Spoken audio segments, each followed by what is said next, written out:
Bonjour Jean-René Bernaudot. Bonjour. Merci d'être avec nous ce matin sur France Info en ce jour qui est particulier. Je crois que vous allez souffler quelques bougies aujourd'hui, 62 pour ne pas le dire précisément. Bon anniversaire en tous les cas à vous. Et puis c'est une étape 100% vendéenne, la deuxième dans ce Tour de France. Vous qui êtes le patron de l'équipe Direct Énergie, qui est l'équipe héritière de cette équipe que vous avez créée au tout début des années 2000, 18 ans que vous dirigez une équipe cycliste professionnelle. Vous pensiez que l'aventure irait aussi loin il y a 18 ans?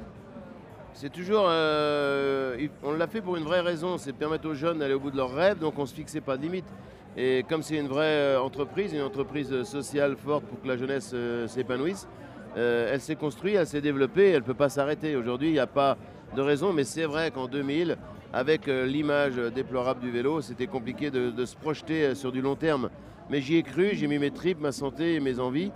C'était un peu utopique, rêveur à l'époque, un peu plus à la mode aujourd'hui. Et aujourd'hui, c'est vrai que raconter des belles histoires où il y a de l'éducation, de la famille, du panache, l'envie de faire plaisir, l'envie de dire merci, des choses toutes simples, c'est un peu plus à la mode maintenant. En 2000, on est 2 ans après l'affaire Festina, 1 an après le départ du Tour ici même en Vendée, 1999. Vous diriez que la Vendée a quelque part un peu sauvé le Tour en acceptant ce départ en 1999 parce qu'à l'époque, le cyclisme, vous l'avez rappelé, c'était pas le sport à la mode. Absolument, c'était décrié, c'était une sale époque qui commençait, hein, puisqu'on a vécu une décennie après, un peu qui a été bafouée par l'époque Armstrong. Hein. Elle a été massacrée même. Moi je me suis bien placé, j'étais à la recherche de partenaires et tout le monde était unanime pour dire ce vélo il est formidable, il a des atouts, mais le jour où vous serez sérieux, tout ira bien, mais vous êtes vraiment un sport pas sérieux. Et voilà, donc on a courbé les chines, mais ma dose de plaisir auprès de mes jeunes m'obligeait à me surpasser, parce qu'eux ils avaient des yeux, ils me regardaient en disant Jean-René, tu ne baisseras pas les bras, on a besoin que tu nous aides à accomplir tes rêves. Alors c'était compliqué, c'était lourd sur mes épaules. Mais quand il y a de l'amour, quand il y a un peu d'envie, puis il y a derrière des bons garçons qui sont des hommes bien aujourd'hui, mais on va jusqu'à aujourd'hui, donc la date d'arrêt, elle n'existe pas. Il n'y a pas de date d'arrêt pour vous? Il y a peut-être une date de transmission? De transmission, oui, de transmission. C'est mon obsession aujourd'hui, parce que j'ai 62 ans aujourd'hui, et on n'est pas éternel, et j'ai plein d'amis qui me disent « ça se prépare ». C'est une transmission qui ne doit pas être brutale pour toi, pour ta santé, pour le successeur. Donc voilà, on est en train d'élaborer des plans, peut-être avec l'été, l'hiver, avec d'autres sports, il y a des synergies à créer. On a toujours été dans l'innovation, on va peut-être inventer un nouveau système de gestion.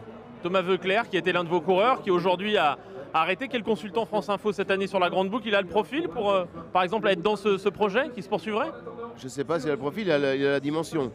Et ça, si Thomas n'a pas la dimension, n'a pas les épaules, je ne vois pas qui peut le faire, mais aujourd'hui, il faut qu'il ait envie. C'est l'envie. L'inconvénient, c'est qu'il m'a vu dans des moments compliqués dans ma vie.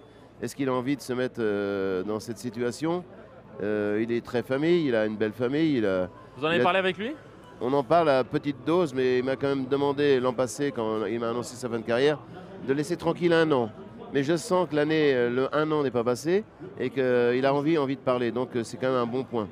Alors, cette étape aujourd'hui entre Mouilleron, Saint-Germain et La Roche-sur-Yon, qu'est-ce que vous ressentez de voir votre équipe, vos amis, que vous allez retrouver tout à l'heure sur le bord de la route ici chez vous? C'est un super départ du Tour de France en Vendée, puisqu'on a vécu toute la côte vendéenne. Ça, c'est la particularité de la Vendée connue à Paris.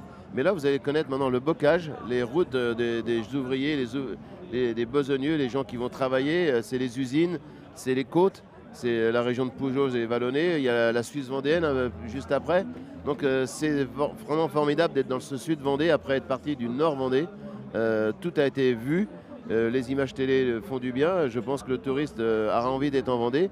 Et moi, ça me rend vraiment joyeux de voir que ce terrain de jeu, ces belles routes, ce bocage après la côte, tous les enfants, j'ai demandé au président de la région cycliste de voir si les statistiques augmentaient au niveau nombre de licences. Mais on est là pour leur dire il y a des clubs, il y a des dirigeants formidables et c'est la marque de fabrique des Vendéens. Le Tour, le vélo ne doit pas oublier les communes comme Mouilleron, Saint-Germain, dans laquelle nous nous trouvons aujourd'hui, moins de 2000 habitants?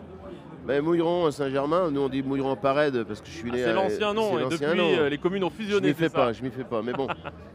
Il faut qu'il y ait des petits coureurs à Mouilleron Parède. Ça serait vraiment un exemple marquant de voir si Mouilleron a fabriqué des futurs champions. Il le faut, c'est obligatoire. Un dernier mot sur Chris Froome qui a chuté hier. Comment vous voyez l'état de santé, l'état de forme du quadruple vainqueur du Tour? Il démarre avec les sifflets, il démarre avec du temps perdu. C'est vrai qu'aujourd'hui, depuis le mois d'octobre, tout le monde parle de la gestion des secondes. Tout le monde parle combien de minutes de secondes va perdre à Cholet. Et là, il vient de perdre tout son bénéfice. Et là, on pense que le chrono par équipe de Cholet, il est complètement annulé par cette étape de Fontenay. Et qui sait, peut-être qu'à Paris, on se dira, Fontenay-le-Comte lui a fait démarrer le Tour à l'envers. Merci à vous, Jean-René Bernaudot. Bonne bougie aujourd'hui, bonne route et on vous souhaite le meilleur sur ce Merci. Tour 2018. Merci beaucoup.